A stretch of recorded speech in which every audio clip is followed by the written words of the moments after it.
ఊరిలో ఒక ఆమె చనిపోతే 10 గంటలకని సమాధి కార్యక్రమం అన్నారండి. వెళ్ళి కూర్చున్నాం.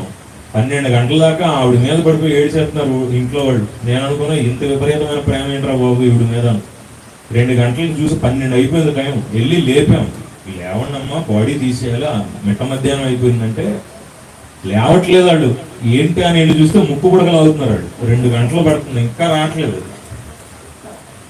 ఎంత అంటే నేను ఎందుకు చెప్తాను ఈ విషయం, ముక్కు పొడకు కూడా వదిలిపెట్టకుండా అన్నీ పీకేసుకొని కొట్టి బాడీ తీసుకెళ్ళి పాతి పెడతా కానీ నీతో పాటు నువ్వు సంపాదించింది ఏది రాదు. నీ ఆస్తి పత్రాలు, నీ ఇల్లు, నీ వాకిలి ఏది రాదు. కాబట్టి ఊరికే మనకెందుకు టెన్షన్ పడటం, మనం వెళ్ళాల్సిన లోకం ఒకటి ఉంది, ఆ రాజ్యానికి మనం వెళ్ళాలి.